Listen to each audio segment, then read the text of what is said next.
Eu só coloco o microfone aqui, tá? Boa noite. Boa.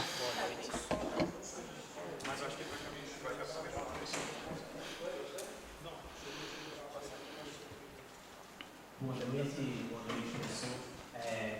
O Flamengo hoje não conseguiu construir muitas jogadas de ataque, não conseguiu sair cara a cara com o goleiro da Portuguesa e nenhuma oportunidade.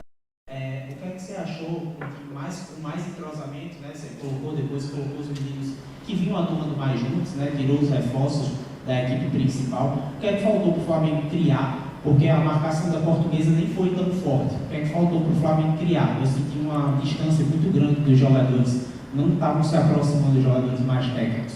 Além disso, faltou mais alguma coisa para o Flamengo criar uma grande oportunidade, sair daqui com uma vitória, 26 mil pessoas aqui para ver a equipe do Flamengo e boa parte saiu chateada.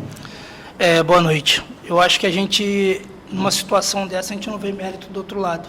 E tem muito mérito do outro lado no time da Portuguesa. É um time muito experiente, um time com muito mais idade do que o nosso. A gente vem numa batida muito forte com relação a viagem, descanso e jogos. A grande parte desse time estava na Copa São Paulo e acabou saindo no final da primeira fase, e de lá para cá a gente teve 15 dias juntos.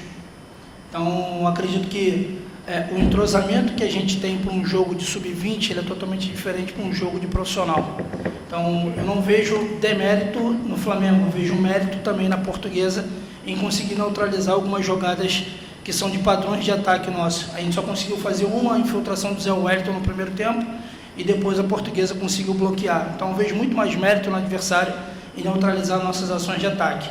As combinações acabaram não acontecendo, por N motivos. Então, a gente tem a possibilidade de ter 4 atletas do profissional que fizeram uma sessão de treino com a gente. O Matheus, por exemplo, lateral, Mateuzinho, fez uma sessão só, propriamente dita, e veio para o jogo. Mas a gente tem alguns comportamentos que são do clube. Então, quando a gente coloca um jogador do profissional, a gente acredita também que ele esteja dentro desses comportamentos. A gente fica triste porque não é o resultado que a gente queria. A gente está se cobrando muito por causa disso. A gente não queria decepcionar a torcida, mas o futebol tem disso também. Então, eu vejo muito mérito do outro lado e não demérito da equipe de sub-20 no Flamengo. Boa noite, professor. Aqui, ó. Tiago César, Plano Esportes. Eu queria a sua avaliação sobre essa participação dessa equipe de base, digamos assim, ainda do Flamengo neste campeonato carioca, né? A gente, claro, sabe que o Tite pode fazer as escolhas dele também, de manter alguns desses garotos para o restante da competição, mas, teoricamente, o próximo jogo ele já assume e o Flamengo, digamos assim, também passa a competir essa disputa. Queria a sua avaliação sobre a participação desses meninos e se você destaca alguns nomes como prováveis aí para a sequência da temporada.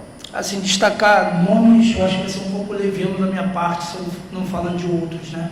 Então, eu acredito que o clube faz um trabalho, um processo de formação de atletas para a base, para chegarem a um profissional da melhor forma possível, né? Eu vejo uma grande possibilidade de muitos atletas gerarem retorno, tanto desportivo quanto financeiro para o clube, nessa equipe que estava aqui hoje, e isso é feito há muito tempo. Então, ver número do Flamengo com relação a isso é uma coisa que deslumbra muita gente, porque ele tinha uma meta de um valor e isso é quadruplicado, né, numa relação de temporada, mas a avaliação que a gente tem é que a gente conseguiu cumprir aquilo que a gente veio fazer, né? A gente não conseguiu a vitória, a gente está incomodado, nossas equipes de base têm um costume muito grande de ficar com a bola e a gente pegou 2 equipes que vão dar muito trabalho no Campeonato Carioca. O Nova Iguaçu e a Portuguesa são equipes que são postulantes a classificar entre os 8 e de repente chegar numa condição de semifinal. São jogadores muito experientes, conforme eu falei na pergunta do colega anterior aqui. Mas a gente vai cuidar disso agora. Eu acho que a gente vai ter tempo para poder treinar, desenvolver. Nossa próxima competição é só em março, que é a Libertadores da categoria. Eu acredito que agora a gente vai ter um pouco de calmaria com relação a jogo, descanso, preparação, para que a gente consiga evoluir. Aqui no meio. Professor, boa noite. Francisco Santos, aqui da Flazoeiro TV. Fazendo uma análise, né? Os meninos jogaram, João Pessoa, empataram, jogaram aqui hoje, empataram novamente. Como é que para eles que estão buscando alcançar ali um time profissional, ser um profissional, na cabeça deles, já entrar em um campeonato carioca, como o senhor falou, são duas equipes fortes, é um campeonato disputado. E como é que é para eles em si, o senhor estando ali no meio deles, como é que é para eles lidar com tudo isso, o emocional dentro de campo, ali, a pressão dentro de campo em querer mostrar trabalho, em querer crescer dentro do clube?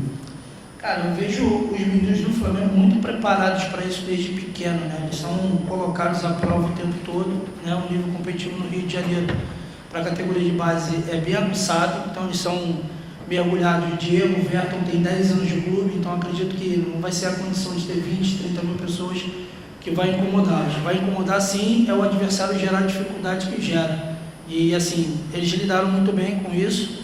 A gente já conseguiu, em alguns momentos, subir com atletas mais jovens e conseguir vencer jogo no profissional, e dessa vez a gente não conseguiu, a gente conseguiu 2 empates. Acho que nossa atuação no segundo tempo do Nova Iguaçu foi o nosso melhor momento, né? Vamos separar em 4 momentos, foi o nosso melhor momento, e hoje os dois se mantiveram equilibrados.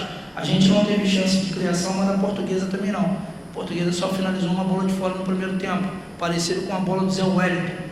Então, acho que o resultado do jogo em si é justo pelo que as equipes produziram, entendeu? Então, a cabeça dos meninos é muito boa para isso, eles vão passar por esse processo agora. Alguns estão se despedindo da categoria, né? Caso do Diego, do Verto, do Everton, do Noga, do Santiago, são meninos que não vão ter mais compromisso com a gente na base, e que eles sigam a carreira deles da melhor forma possível.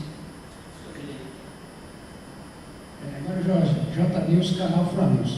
Bom, no primeiro tempo eu percebi, não sei se você concorda comigo, o Flamengo um pouco descompactado, no meu campo, principalmente.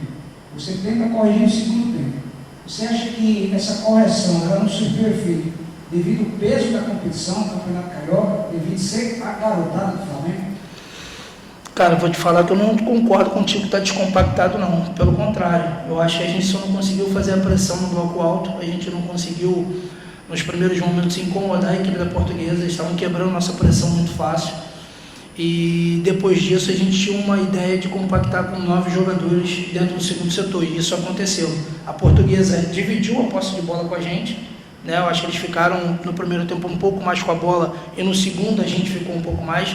A gente conseguiu incomodar um pouco mais, principalmente dentro do primeiro setor. Enfim, não concordo com a parte da compactação, mas acredito que tudo aquilo que a gente programou para o jogo, aquilo que a gente treinou, eles tentaram fazer. A execução não foi perfeita, mas eles tentaram. Ok, obrigado, boa noite.